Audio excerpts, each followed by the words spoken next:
She had never felt more out of place than on her first day at Holbrook and Steele, a mid-sized consulting firm that specialized in corporate restructuring and market entry strategies. The tall glass building gleamed under the morning sun as she approached its revolving doors, her palms slick with the anxiety she had summoned in the cab ride. She had aced her interviews, held her own against 3 rounds of rigorous case studies, and even impressed the senior partner with her market analysis of Southeast Asia. Yet nothing prepared her for the cold efficiency of the receptionist's glance, or the way colleagues in crisp suits barely spared her a second look as she navigated the maze of cubicles on her way to the orientation room.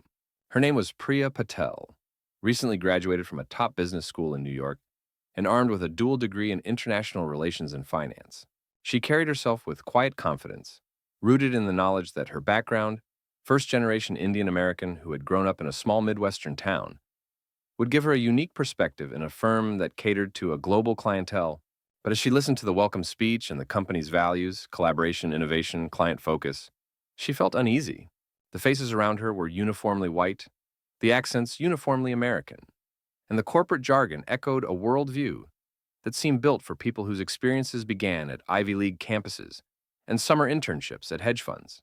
2 weeks later, she met her manager, a tall, angular man named Greg Stanton, whose nameplate read Director, Strategy Division. He had a neatly trimmed beard, wore an expensive navy suit, and spoke with the clipped confidence of someone accustomed to boardroom decorum. As they settled into his office on the 32nd floor, he offered her a lukewarm smile.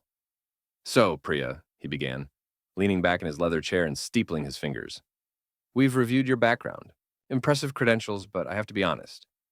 Your profile is different from the rest of the team. Our clients expect a certain uniformity in approach. They want to be sure we understand their market in the way they do. Not everyone can grasp the nuances of a southern barbecue chain or a Midwestern manufacturing plant on day one. Too many variables for a person who's spent most of her life studying foreign markets. I'm worried you might not fit our culture." Priya held her breath. She had been expecting some skepticism. Her Jamaican accent had sometimes flickered into her speech during interviews, betraying the years she had spent living with her grandparents in Kingston during high school. She had always considered that experience a strength, the wellspring of her cross-cultural fluency. But to hear it labeled too different in this moment stung deeply. "I understand your concerns," she said quietly. In measured English, she had practiced for months before launching her career. "If I may, though, I'd like to point out that understanding the nuances of diverse cultures, whether corporate or consumer, is precisely what I excel at. My time in Kingston taught me how to adapt messaging to local sensibilities. Similarly, my family's auto parts business in Ohio taught me how to negotiate with factory managers who rarely left the plant before 5 a.m. I bring both a global perspective and a local touch." He raised a single eyebrow, eyes narrowing. "Well, we'll see. For now, I'd like you to start on the junior research team for our client in Kansas, Midwest Precision Tools. They're looking to expand into new regional markets. Our usual candidates come with a background in mechanical engineering, or at least a series of regional connections. You don't have that, but we'll give you a chance. Your first task, compile a competitive landscape for precision tool manufacturers across the Midwest. You have 3 weeks. Report back here, and we'll decide whether you stay on." Thus began Priya's baptism by fire. For the next 21 days, she walked the fine line between proving her worth and avoiding the subtle hostility of a workplace, convinced she was an outsider. While her colleagues turned to graduate school friends and professors for introductions to the Kansas industry, she relied on cold calls and days spent poring over county-level manufacturing data. She visited local trade shows in Des Moines and Wichita, dragging along a reluctant Uber driver who didn't understand why a 30-year-old consultant would trek across the state to meet sales reps at discount machinery expos. Each evening, she sketched spitball projections of market share in the tattered notebook she carried, noting how family-owned workshops in Illinois still dominated certain niches, while newer, tech-focused firms in Minneapolis aimed for automation-heavy innovation. Her nights were spent drafting a 50-page report, beginning with an executive summary that highlighted 4 key competitors, 2 based in St. Louis, 1 in Omaha, and 1 in Kansas City. She charted their annual revenues, product ranges, pricing strategies, and distribution networks. In her appendix, she included primary interviews, 15 in-depth conversations with plant managers, 3 calls with trade association heads, and 6 visits to independent machinists who candidly described supply chain headaches.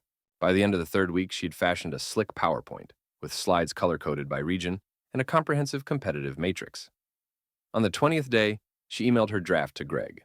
The next morning, she worked up the courage to knock on his door before sunrise. He waved her in with the same polite reserve that had characterized their initial meeting. She delivered her presentation. The Kansas City firm, she argued, could carve out a 12% market share within 2 years by leveraging lean manufacturing protocols borrowed from tech startups, forging strategic partnerships with agricultural equipment, dealers in rural Iowa, and launching a direct-to-workshop e-commerce portal. She demonstrated a break-even timeline on a graph, overlaid with a SWOT analysis illuminating operational gaps in existing players' logistics. Greg listened without expression, tapping his pen against the desk for the final 3 slides. When she concluded and the screen went dark, he pushed his chair back, arms folding across his chest. "This is thorough. Impressive, actually," he said slowly. "I'm surprised. I wasn't convinced you could get this level of granular detail on short notice. You clearly did your homework." His eyes drifted to her report, which lay open on his desk. "But let me be candid. Just because you can gather data doesn't mean you can craft strategy. Strategy requires an understanding of client psychology. It's about relationships, long-standing trust. It's about knowing who's who at the State Department of Commerce, who moves the needle in the local Chamber of Commerce. And it's about making that client feel understood, feeling that when they look at you, they see someone who's been eating barbecue since birth, not someone who's been flipping jerk chicken patties in New York City." Priya kept her face impassive. "Forgive me, but I do have contacts in state agriculture offices, and I spent last weekend learning how to braise pork ribs at a Kansas-style BBQ joint in Brooklyn to immerse myself in the region's food culture. If you need someone who's been eating barbecue since birth, I can at least present with an authentic approach."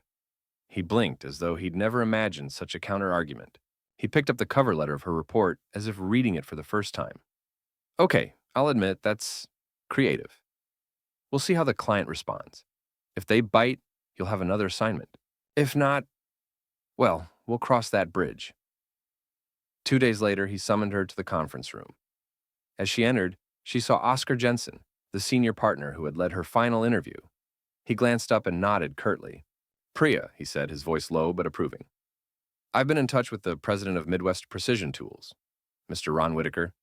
He called me personally yesterday. He said he'd never heard someone speak so knowledgeably about his hometown's food, and he listened carefully to your market projections. He asked a dozen questions about grain exports in Omaha, ethanol plants in Des Moines, the influence of TDOT subsidies in Kansas City. He said, 'She knows our world better than most of our own board members.' He wants you to lead the competitive strategy for the next quarter's expansion. Congratulations." She exhaled so sharply she startled herself, her shoulders melting. Greg cleared his throat. "Well, Priya, looks like you've earned a seat at the table. Now, I'll be honest. Everyone in this office still sees you as the outsider. But if Mr. Whitaker trusts you, I suppose we'll have to as well. Just prove it. Means something long-term." By the end of the first quarter, her strategy had driven 15% revenue growth in the new Midwestern markets and earned her a spot in Holbrook and Steele's premier global markets team. Slowly, her colleagues began consulting her on cross-cultural messaging. How to tailor investor decks for Japanese clients, how to adjust pricing frameworks for Brazilian exporters, how to parse German manufacturing protocols without sounding like a clueless tourist. To their surprise, her insights worked across the board. Sales teams began hitting targets, proposals won new contracts, and the firm's reputation for cultural savvy grew. Yet the road to that moment had been paved with microaggressions and whispered doubts. Even after Ron Whitaker's commendation, the elevator ride each morning reminded her of her otherness. Strangers staring at her hijab, occasionally crossing the lobby so they didn't have to stand beside her. In the cafeteria, a junior associate once passed by her table on purpose, pushing her to the edge of the line of people waiting for soup. "Don't you have a meeting or something?" he had asked, his tone dripping with sarcasm. "We don't schedule runs to the soup warmer at 12:15 for interns." She took a deep breath, steadied her voice, and said, "Actually, I'm meeting with a client at 1. My lunch break isn't on your schedule." Jaws tightened, but the man fell silent. She got her soup, unbothered, because she refused to let ignorance dictate her self-worth. As the months rolled on, her successes multiplied. She led a major project for a Swiss luxury goods conglomerate, advising them on entry strategies into Southeast Asia. She guided a biotech startup through fundraising pitches in Tokyo, meticulously respecting Japanese meeting protocols, bowing at just the right angle, presenting business cards with both hands, maintaining silence until asked a direct question. When the firm opened a satellite office in Mumbai, she flew there to serve as interim strategy lead, putting to use her childhood fluency in Gujarati to negotiate office leases with local landlords and smoothing over cultural misunderstandings among expatriates and local staff. One crisp December morning, Oscar Jensen invited her to his office, where he draped a warmly lit Christmas wreath above the bookshelf. He motioned for her to sit. Priya, you've done exceptional work this year. I've reviewed your client feedback, entry strategies, and internal leadership contributions. I want to offer you a promotion. Effective next month, you will become Senior Manager of Global Strategy. His gaze was earnest, his tone sincere. I've also spoken to HR, and they're fast-tracking your application for the partner track. In your case, I think you might become one of our first women of color in partnership. Congratulations. For a moment, she simply stared at him, blinked several times, and then sank into the chair, tears pooling in her eyes. He stood, offered his hand, and shook hers firmly. Your worldliness, your differences, are your greatest strength here. Don't ever let anyone tell you otherwise. Soon after her promotion, she took a call from a journalist at Business Insider, requesting an interview on how she had navigated corporate gatekeeping. She hesitated before agreeing, recalling the sting of Greg's too different remark. But she persisted. In the interview, she said, corporate cultures often cling to sameness. They want to hire people who fit the mold of what they already know. That's comfortable, but it's also stagnant. The world is too interconnected now. Your next big client might be halfway around the globe. My experience as a first-generation immigrant taught me flexibility and empathy. When you understand both sides of every deal, both the cultural nuances and the market dynamics, you're in a better position to craft impactful strategies. Her words resonated. By the time the article was published, she had become a visible champion of diversity and inclusion within the firm. She spearheaded Holbrook & Steele's first official Global Competency Initiative, a program that offered cross-cultural training to consultants, rotating assignments in emerging markets, and mentorship for high-potential employees from underrepresented backgrounds. Under her leadership, the program saw a 30% increase in minority hires and an even greater retention rate. Still, her greatest satisfaction came from the small moments. When a nervous new analyst approached her, classically dressed in a borrowed blazer, and asked, "How do I navigate breakfast meetings in Japan?" Or when an executive feared offending a Middle Eastern client, and she patiently explained the significance of social rituals over dinner. She found joy in showing people that different was not a weakness, but a bridge to richer, more nuanced understanding. One spring evening, 2 years after her first day, she found herself strolling through Battery Park after a networking event. The cherry blossoms had turned the walkways pink. She sat on a bench, took out her phone, and scaled through photos of her team's global projects. Pictures of Brazilian factory tours, Dubai offices glinting in the sun, and a Melbourne cafe where she had hosted a strategy session over flat whites. She watched a mother and daughter feed pigeons near the promenade and realized how far she had come, from feeling like a stranger in a room to leading the strategic vision for an international consulting firm. In that moment, her phone buzzed. A text from Greg Stanton. It read, "Priya, just got feedback from the board. They're delighted with your proposal for the East Africa expansion. They want you to brief them next week at the executive retreat. Amazing work. See you soon." She smiled, fingers trembling as she typed her reply. "Thank you, Greg. I'll be there." Leaning back, she closed her eyes, recalling the sharp sting of his words on that first day. Too different. Now she was responsible for crafting the very strategies her firm would present to multinational CEOs.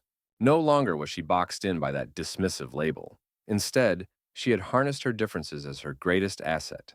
An hour later, as the sun dipped below the horizon, she rose from the bench and walked toward the shifting lights of the financial district's skyline. Each tower a testament to the interconnected world she navigated every day. At 9:05 in the evening, she would close her laptop in the corner office Cadex Tower reserved for senior managers. But in her mind, she was already plotting her next move. A strategic workshop for a renewable energy client in Nairobi, a brainstorming session with an automotive startup in Detroit, and perhaps most importantly, an internal presentation on how cultural agility drives innovation. As she stepped onto the ferry to Manhattan, the water's currents carrying her toward her next assignment, she felt the familiar spark of possibility. She reflected on how, in a world built for sameness, she had chosen not to shrink but to expand, forging her path through persistence and empathy. She knew one truth: being different was exactly what had positioned her to craft vision and strategy for a firm that had, at first, dismissed her precisely for that reason.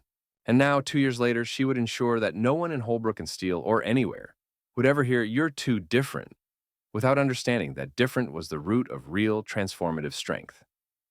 As she stepped off the ferry into the cool evening air, Priya Patel felt the wind lift the hem of her trench coat as if it were urging her onward. Behind her lay another day in the whirlwind of corporate strategy, in which she had presented, just that afternoon, to the executive retreat, a refined, data-driven market entry proposal designed to help a major renewable energy client expand into East Africa. She had walked into a boardroom filled with skeptical faces, many of them senior partners who had doubted she possessed the right background to shape global strategy. By the time she finished her deck, complete with slide after slide of region-specific competitive analyses, risk registers, and partnership matrices, they were nodding. Questions were eager rather than dismissive, and she left with three distinct assignments: refining East Africa's framework for the next 5 years, spearheading a cross-functional team to innovate within the firm's existing client portfolio, and mentoring a cohort of emerging strategists from diverse backgrounds. Her phone buzzed continuously in her bag: LinkedIn invitations, congratulatory texts, meeting reminders. Yet as she boarded the subway back to the Brooklyn apartment she shared with two graduate school friends, her mind drifted toward the journey that had brought her here. At 29, Priya still lived in the same converted loft that she had rented upon graduating from business school. A loft in Williamsburg, with exposed brick, a tiny window overlooking the East River, and a faint mildew smell she never quite managed to eliminate. She found comfort in its imperfections: the scuffed teal-painted door, the mismatched vintage furniture, the small bookshelf overloaded with geopolitical analyses, ethnography monographs, and a scattering of detective novels. Tonight, she felt keenly aware that she had finally achieved something she had fought for ever since Greg Stanton decreed she was too different. Only a few years earlier, that pronouncement had felt like a verdict. Now, she reflected, it was a turning point, a fulcrum that propelled her to prove not merely her competence, but the strategic value of difference itself. When the subway doors hissed open at Marcy Avenue, Priya grabbed her backpack, heavy with a laptop, 3 half-read books, and a tattered copy of her father's battered Hindi-English dictionary, and exited onto the platform.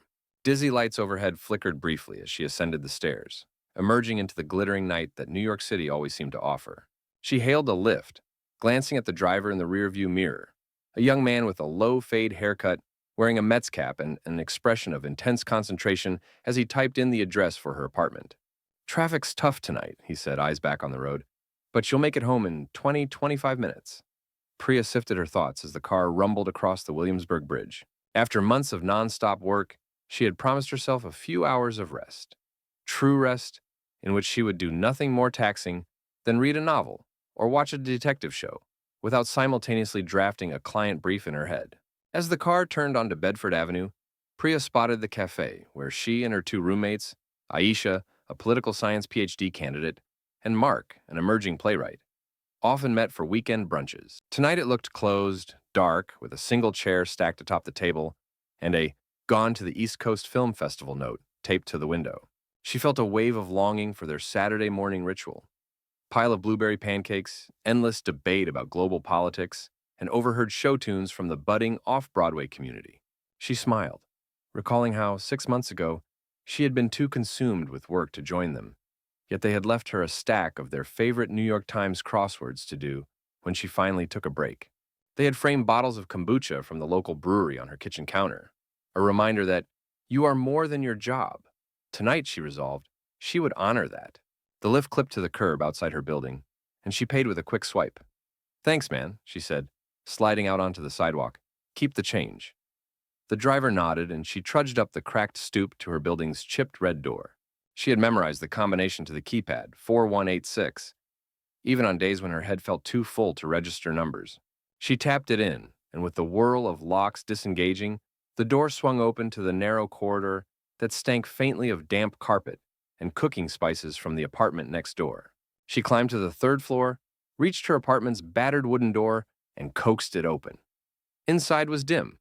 The overhead bulb flickered before clicking to its full wattage, revealing dust motes drifting like tiny ghosts. She slipped off her shoes, peeled off her tie and blazer, and slung them over a chair in the corner.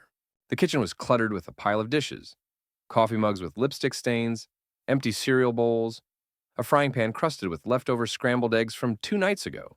She mentally prioritized chores. First, order groceries. Second, book a run so she wouldn't lose her New Year's resolution. Third, call her parents in New Jersey. But tonight she would do none of those. Tonight she would collapse on the sofa, pull a fleece blanket around her, and let the world, Holbrook and Steele, burnt-out partners, expectant clients, fade into the background. She flicked on the small flat screen by the windowsill, one leg already dragging under the blanket as she scrolled through streaming menus. A new detective show had premiered, Manhattan Mysteries, set in post-war New York, featuring a female detective who solved crimes in jazz clubs. It felt fitting, a protagonist who, like Priya, navigated the city's undercurrents and used her outsider status to uncover truths others missed. She pressed play and sank into the worn cushions, the buzz of the screen filling her ears. The morning light squeezed through a narrow crack in the curtains, illuminating flecks of dust dancing lazily in the air. Priya's phone buzzed incessantly on the coffee table. She stretched beneath her blanket, arms splaying across the sofa's cushions. A glance at the screen showed 10 messages waiting. Updates on the East Africa strategy, a morning check-in from her mentor at the firm, an email from Ron Whitaker with feedback on her presentation. But she closed her eyes once more, savoring the luxury of an extra hour before she needed to engage. At 8:05 a.m., she rolled off the sofa and padded into the kitchen. Aisha's soy latte machine hissed through the wall, signaling her roommate was already awake. The aroma of espresso drifted under the door. Priya yanked open the fridge, jostling jars of mustard, half-drunk bottles of kombucha, and a container of leftover Thai green curry from last Thursday. She poured almond milk into a cereal bowl, spooned in granola and frozen blueberries, and sat at the small folding table, laptop open in front of her. She skimmed through a dozen unread emails. Approval for the Nairobi project. Congratulations on the global markets team's Q2 wins. An invitation to speak at a university panel on cultural intelligence in consulting. As she finished breakfast, her phone buzzed again, this time with a message from her parents. Happy Sunday, Beta. Are you coming home for Diwali next month? Priya's mother had begun sending Diwali packages, traditional sweets, scented candles, tiny oil lamps, since she had moved to New York. The prospect of returning to her parents' modest home in Edison, New Jersey, felt like a small oasis of normalcy. She texted back, I'll try to make it for the weekend. Busy with a new client in Nairobi, but I miss you guys. Seconds later, Dad says don't bring gifts. Just bring yourself. Love you. She smiled, leaning her head against the warm wall. She checked her calendar.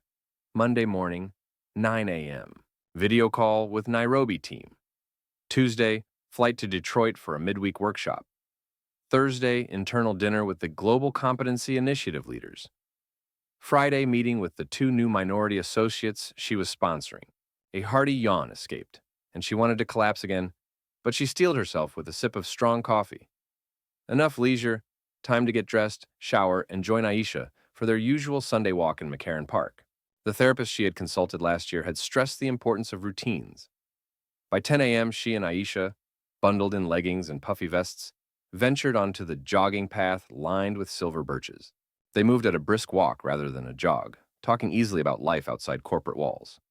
So, I ran into Mrs. Geller, Aisha said, slowing to match Priya's cadence. She wanted to know if I could tutor her nephew in political theory. He's a junior, wants to apply to Yale. I told her I'd do it, but did you ever think you'd be the one trying to save the souls of college-bound East Brunswick kids with your MBA? Priya chuckled. I never thought my Saturday mornings would be spent cramming Marxist theory to 17-year-olds. But I guess here I am. She paused. You? Me? I'm on track to finish my dissertation by next spring. I actually dream about Habermas in my sleep, Aisha grinned. But more importantly, I heard your presentation to the Gender Equity Council last week was brilliant. The way you articulated strategies for retaining women in leadership roles. It was as if you'd cracked a code for them. Priya sighed. Thanks, Aish. But I'm still nervous. It's a big deal. Holbrook and Steele's board asked for a follow-up workshop. She kicked at a pine cone. Sometimes I wonder if I can juggle client work and these panels without burning out. Aisha reached her hand over and squeezed Priya's arm. You're amazing at this, and you're smart enough to know when to say no. Don't let them fill up your calendar like they're on steroids. Priya allowed herself a small smile. Deal. They circled the small pond, ducks gliding across undisturbed water, until a signal in Priya's pocket warned her the next call was imminent. She glanced at her smartwatch. 10:43. The Nairobi call was at 11 sharp. She tightened her ponytail. Okay, duty calls. Aisha nodded. Go save the world. Priya jogged the last 100 meters back to her apartment building, mentally rehearsing data points and key talking points for her East Africa team. She buzzed the security guard, ascended the stairs, and burst through the apartment door, displacing a pile of t-shirts. Hey, Aish, leaving you a soy latte. Need to jump on a call. Good luck, Aisha called after her from the sofa. Priya marched to her desk, cleared off 2 notebooks, one labeled Nairobi Expansion, the other Cultural Competency Workshop, and opened her laptop. She clicked into the Slack channel and saw an unread message from Vincent, her project lead in Nairobi. Nairobi team ready in 17 minutes. Send call link, please. She copied the URL, typed out a quick message, and hit enter. In a flurry of digital chatter, she and her counterpart consultants in Nairobi, Samuel, an Ethiopian supply chain expert, Dr. Elodie, a Kenyan renewable energy researcher, and Amina, a Zambian-born communications specialist, exchanged greetings. Priya took a deep breath. Over the next 45 minutes, she walked them through the updated 5-year expansion plan, mapping out tailored approaches for Kenya, Tanzania, and Uganda, assessing financing options via the African Development Bank, and recommending strategic partnerships with local solar panel manufacturers. She emphasized risk mitigation, fluctuating exchange rates, regulatory hurdles, and potential supply chain disruptions. Samuel nodded, asking a pointed question about local labor unions' influence on manufacturing costs. Elodie probed further on regulatory incentives from the Kenyan government's Vision 2030 agenda. Amina requested a communication framework for media outreach to rural communities. Each question led to a dynamic discussion. Priya felt that rare flow state when she tapped into a deeper well of expertise and connection with her team. By 12 SIR, the call wrapped up with action items delegated and a roadmap agreed upon. As she closed the Zoom window, she exhaled in relief. First meeting down, she checked Slack. More messages from other global teams, each needing her input. She sent quick affirmations. Got it, we'll review today, and stood to fetch more coffee. Hours later, the sky outside had dimmed to violet, and the apartment's overhead light glowed softly. Priya had spent much of the afternoon drafting pre-reads for her Detroit workshop, coordinating with the HR team on the agenda for a presentation she would deliver on fostering inclusive leadership in consulting. A quick call with Mark revealed he needed help ironing out a conflict in his latest play, and Aisha updated her on the political ecology symposium she'd attended earlier.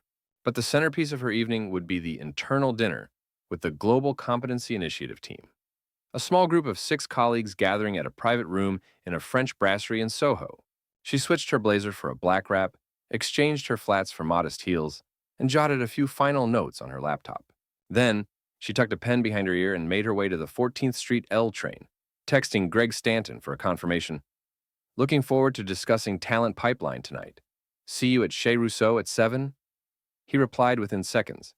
See you there. Keep your data charts handy.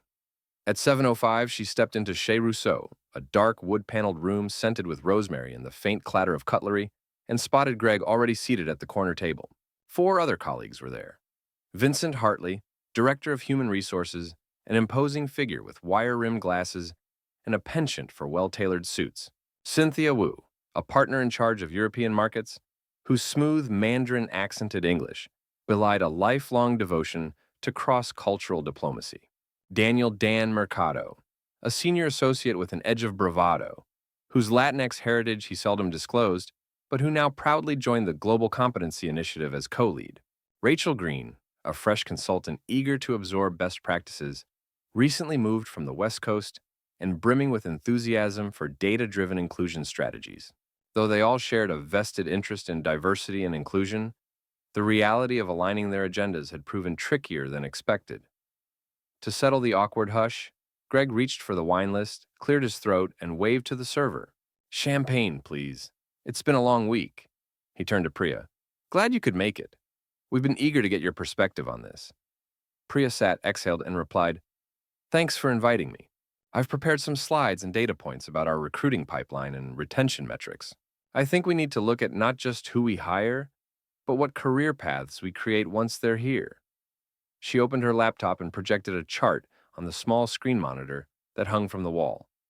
A diversity life cycle diagram that detailed the percentage of underrepresented associates at each level: analyst, manager, senior manager, director, partner. The disparity was stark. Only 8% of analysts were from diverse backgrounds: people of color, first-gen college grads, women. But by the time you got to senior manager, that number fell to 2%, and there were 0 diverse partners. The funnel effect, she explained, reflected both unconscious biases and structural limitations: lack of mentorship, informal leadership selection criteria, and a heavy reliance on white male networks for client introductions. Cynthia, leaning forward, tapped a fork against her glazed ceramic plate. Priya, those figures are sobering. We all pledged commitment, but clearly our systems haven't caught up. She looked around. Any suggestions for interventions? Priya nodded. I believe we need a multi-tiered approach. First, at the recruitment stage, we partner with non-traditional feeder schools, HBCUs, Hispanic-serving institutions, even international universities. We revise our job descriptions to remove coded language that signals we're looking for alpha male extroverts. Second, once they're hired, we need structured mentorship and sponsorship programs. Right now, too many junior associates rely on finding a mentor serendipitously. We should formalize pairings between diverse associates and senior leaders, ensuring not just coaching, but actual sponsorship, introductions to clients, opportunities for high-visibility assignments. Finally, we need early career leadership training that includes cultural intelligence modules, where people can actually learn to navigate differences with confidence. It's not enough to talk about inclusion. We need tangible skill building. As the server poured crisp white wine, Dan chimed in. I like that. Also, we should measure our progress rigorously. Quarterly inclusion scorecards presented to leadership, like tracking Net Promoter Score, but for belonging. How comfortable do associates feel bringing their whole selves to work? How often are diverse voices represented on pitch decks? Data drives action. He flashed a disarming smile. But we'll need resources. Can't do this half-heartedly. We need buy-in from the top.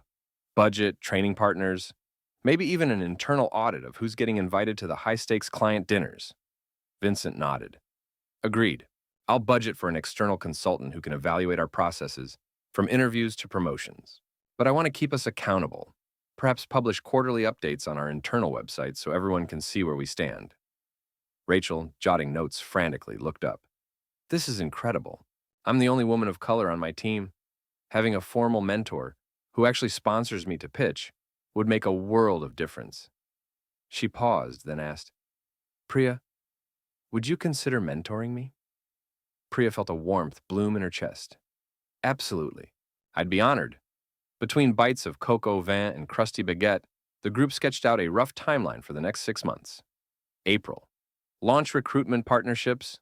Revamp job postings. Finalize selection of external consultant. May. Roll out pilot mentorship program for all diverse associates under 3 years tenure. Begin monthly diversity dialogues drop-in sessions. June. Conduct first inclusion survey. Host a half-day cultural intelligence boot camp, open to all employees. Collect baseline metrics. July. Present mid-year D&I scorecard at all-hands meeting. Launch a series of client-facing case studies showcasing the ROI of inclusive teams. August. Formalize sponsorship guidelines. Each partner must identify and sponsor at least one diverse associate for a client engagement. September. Review progress. Solicit feedback. Adjust programs as needed. Plan for full integration into next year's operating plan. By the time the dessert, chocolate mousse topped with fresh raspberries, arrived, the team was invigorated. Even Greg, who had once questioned the value of cultural differences, leaned in now, pressing a spoon into the mousse. This is the best strategy meeting we've had in years.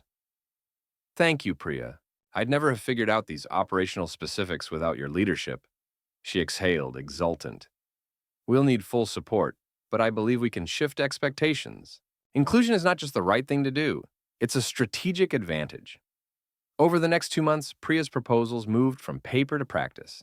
She spent late nights reviewing prospective partner universities, coordinating webinar Q&A sessions with underrepresented student groups, and drafting new recruitment ads that foregrounded the firm's values rather than relying on stock photos of white-collar workers. She oversaw the pilot mentorship program, pairing each diverse first-year associate with a senior partner who committed to sponsoring them actively.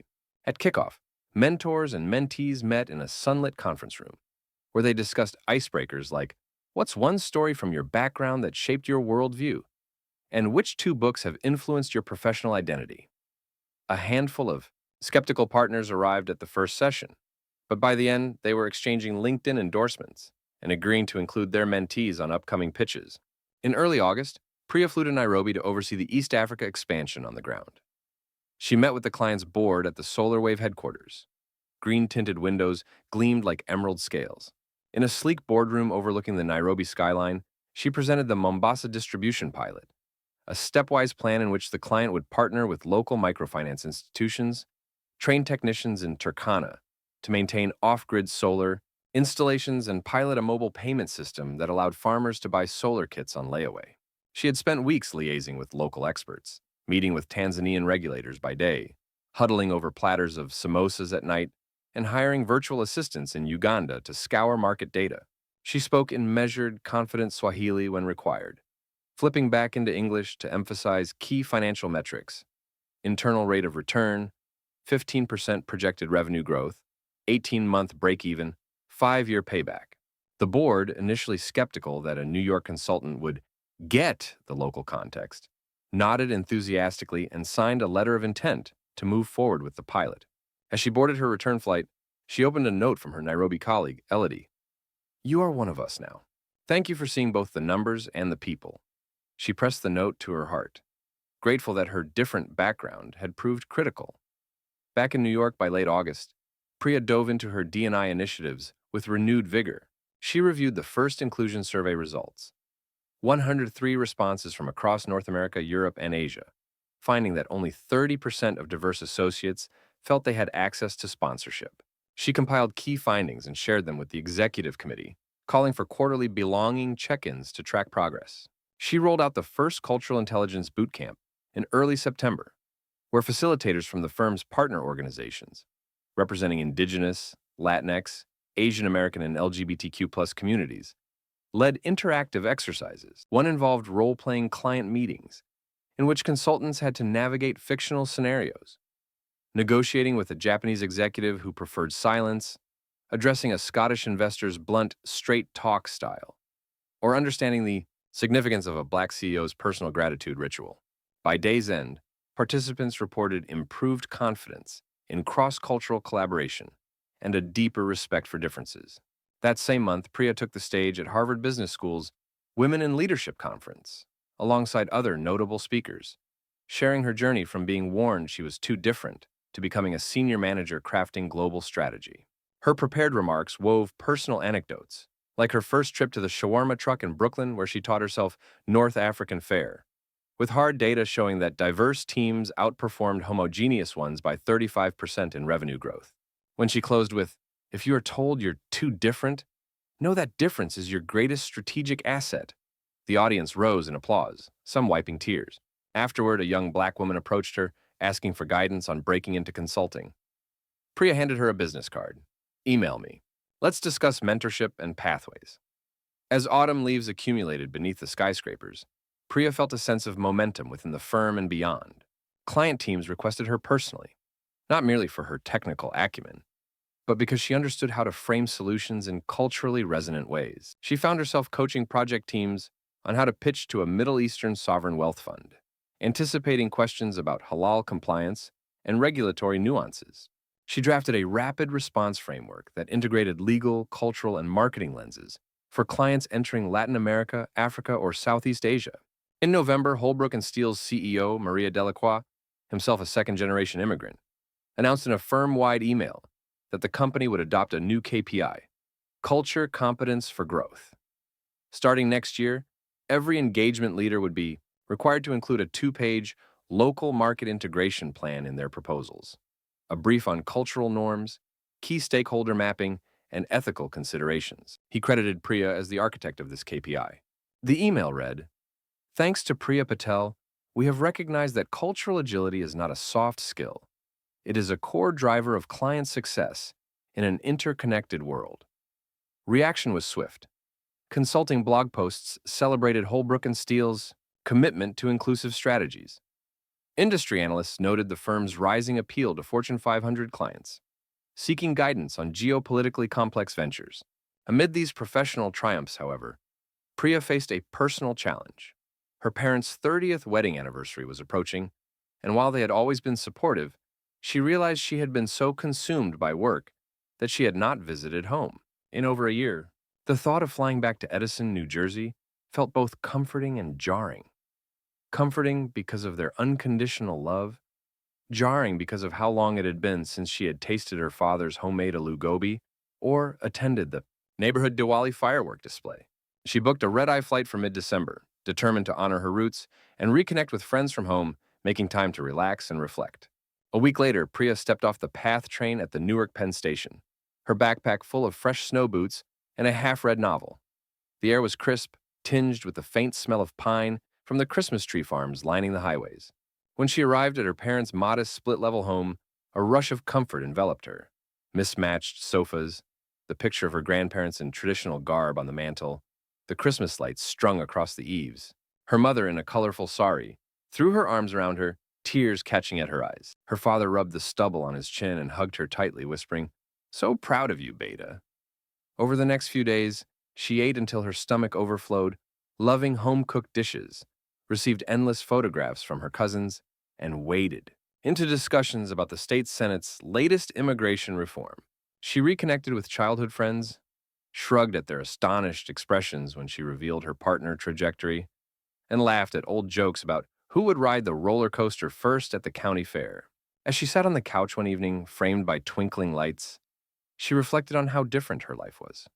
From feeling too different in corporate boardrooms to returning home as someone who shaped corporate boards' thinking on cultural competence. She texted Aisha, "Miss you. NYC just doesn't have the same warmth right now." Aisha replied, "Home is home. Enjoy." As her parents marked 30 years of marriage with a small gathering, cousins, neighbors, her father's longtime fishing buddies, Priya realized how powerfully different cultures could coalesce. Her mother sang a bhajan in Gujarati, neighbors hummed along, and a cousin played a pop Bollywood song on a portable speaker. When the table was cleared and cake distributed, her father raised his voice. "To Priya," he said, "who shows us that, no matter how far we go, our roots give us the strength to succeed." They toasted with chai, and she toasted right back with her. Paper cup, her heart so full it threatened to burst. Back in New York by late December, Priya returned to her Brooklyn loft to discover a message from Greg Stanton pinned to her office door. "Meet me in the main conference room at 4 p.m. sharp. I have news." She swallowed her panic. What did I forget? And climbed the elevator to the 45th floor of CADEX Tower. When she arrived, the room was empty except for Greg and Oscar Jensen, the senior partner who had once told her that different was a liability. Both men smiled, albeit tentatively. "Priya, thank you for joining," Greg said. He gestured to a large leather chair at the head of the glass table. "Take a seat." She did so, straightening her skirt. Oscar stood, buttoning his jacket. "When I first interviewed you, I'll admit, I wondered if you'd fit our mold," he said quietly. "But over the past 2 years, your leadership and crafting strategy, global and internal, has been nothing short of transformative.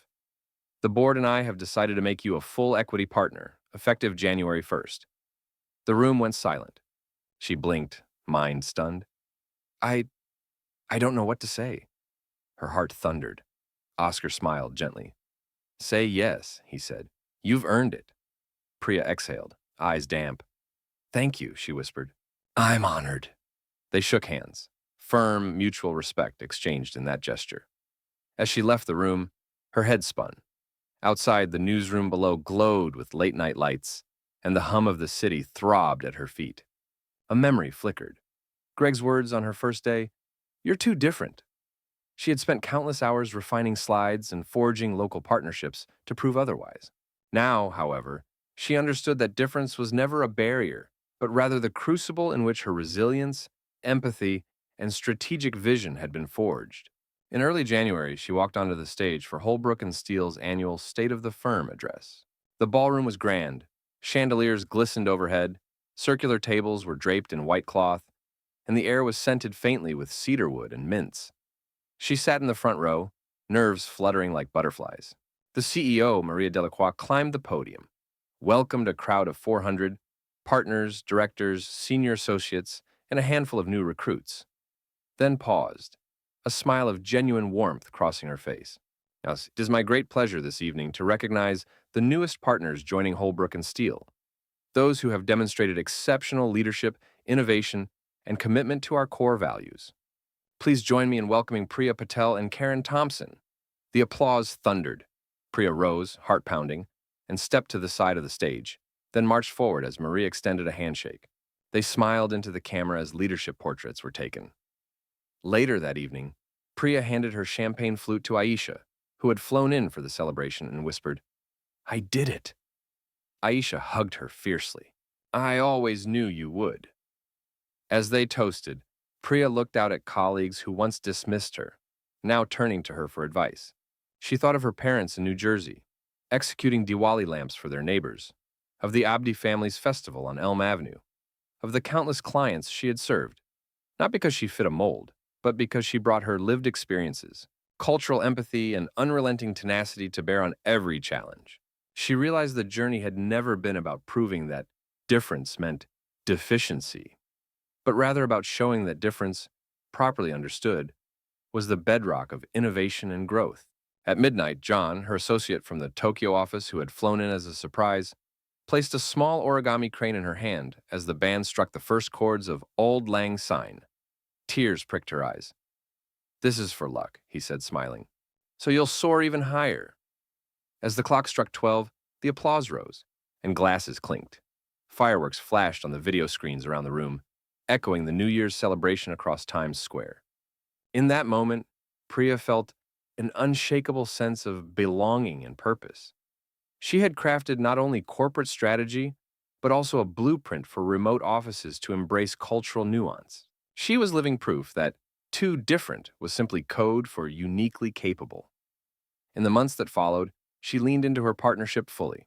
She championed next-generation leadership programs, wrote op-eds on the strategic value of diversity in the Financial Times and the Wall Street Journal, and served as a board member for a nonprofit accelerating entrepreneurship in under-resourced communities. She began teaching a guest lecture series at NYU Stern School of Business, amplifying her journey for MBA students who, like her, stood on the cusp of potential discrimination but brimmed with untapped strengths. Late one spring afternoon, as cherry blossoms carpeted the courtyard outside the Madison Avenue office, she found herself once again in the boardroom, this time alongside Oscar, Maria, and 6 other newly minted partners. Each was from a background too different in its own way.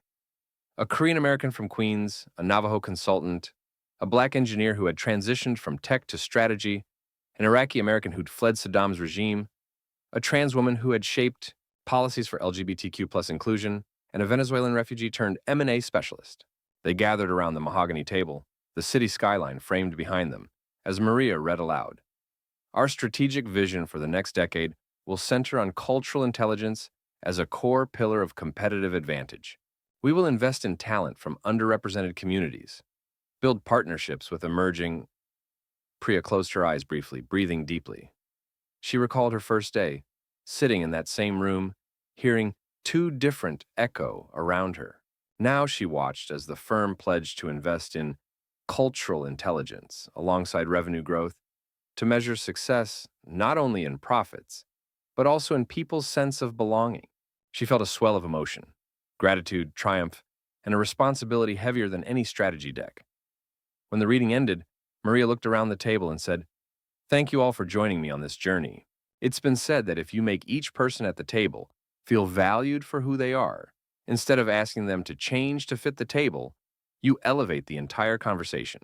Our consultants will carry this ethos forward, together." Priya exhaled a quiet smile into the stillness. She began to speak. I want to thank you, Maria, for believing in me. I plan to dedicate the next chapter of my career to ensuring that we don't just hire diverse talent, but that we foster environments where they, and everyone, can thrive authentically.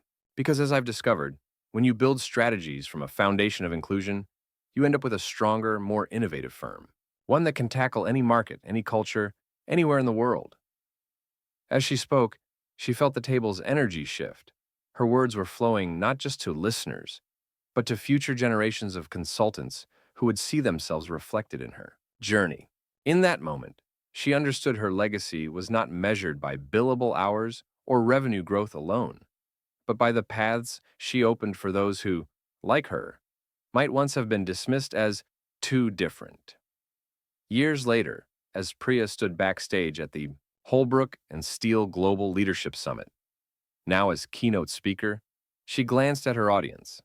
Hundreds of consultants, partners, and industry leaders seated under soft stage lights. The banner above read, Future of Strategy, Diversity, Empathy, and Innovation.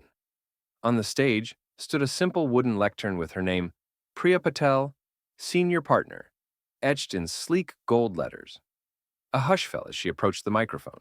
She remembered her very first project at Holbrook and Steele, pulling together data on precision tool manufacturers in Kansas, while Greg Stanton doubted her ability. She remembered the late nights writing proposals, the moments she wanted to give up, the tightenings of fear each time she encountered a new, too different remark. Yet here she was, commanding a room that now knew her story, her impact, and her belief that difference was not a hindrance, but the core of strategic success. Good morning, she began, voice steady yet warm. 20 years ago, I was hired by a consulting firm whose leaders told me I was too different to succeed. They meant no malice, but in those words lay an assumption that only a narrow mold of background and experience could drive corporate strategy. What I discovered instead was that difference, rooted in diverse upbringing, cross-cultural fluency, and empathy, was precisely the strategic advantage we needed to navigate an increasingly globalized marketplace. The room leaned in, rapt attention, evident on every face. She continued. In the years since, our firm has moved from delivering great strategies to delivering extraordinary solutions because we understood that data without context is incomplete. A numbers-driven recommendation about market share in East Africa succeeds only when you appreciate regional customs, local political currents, and supply chain realities shaped by cultural practices. We learned that fostering inclusion, a genuine sense of belonging, elevates every consultant's ability to innovate, collaborate, and connect with clients on deeper levels. Tonight, I'm proud to share that Holbrook and Steele has achieved 40% representation from underrepresented backgrounds in leadership roles, and a 50% increase in retention of those employees over 5 years. Our revenues have grown by 25% in emerging markets, and our clients repeatedly report that our culturally nuanced proposals set us apart. Cheers echoed in the ballroom. She paused, letting the applause wash over her, then resumed. But beyond metrics, the real reward has been the relationships formed, teams that cross continents, clients who feel seen, and a firm culture built on the trust that each person's unique. Perspective matters. To all of you, I say, if ever you are told you're too different, remember that difference is a seed. It can be nurtured to grow ideas, solutions, and innovations that remain unseen to those who cling to sameness. As she concluded, she noticed a solitary older man seated in the front row, Greg Stanton, clapping with a broad smile and misty eyes. At the podium's edge, she nodded in his direction, a silent acknowledgement of the journey they had shared. Behind Greg sat her first intern mentee, now a successful consultant with a well-deserved promotion. In the back row, she saw Vincent Hartley, Cynthia Wu, Dan Mercado, Rachel Green, each a testimony to the pathways she had helped forge. As Priya descended from the stage to a standing ovation, she felt the same rush she had experienced when Whitaker had approved her Kenya plan, or when she'd first cracked the code of Kansas market entry. But this was different. Now it was not a single project, but a decade's worth of transformation, first in herself, then in her firm, and finally in an industry that once dismissed her potential, but now recognized her as a trailblazer. That night, she would return to her suburban home on the Jersey side, where her parents had bought a small bungalow after she convinced them to move closer to the city. They would greet her at the door, their faces alight with pride, offering her a plate of warm gulab jamun, soft, syrupy spheres of sweet dough. She would sit on the porch under a canopy of stars, far from the city's swirling lights, and reflect on how far she had come from that first day when she felt too different. In the quiet hum of midnight, she would whisper a silent promise to the younger Priya who once felt like an outsider: "You belong, and you always will." In a world that still reels from division and complacency, Priya's story stood as testimony that what is too different is often exactly what is needed for innovation, empathy, and lasting success. And as the night rustled through the surrounding trees, every leaf told the same secret. Difference, when embraced, becomes the seed of transformation, within corporations, within communities, and ultimately within each of us.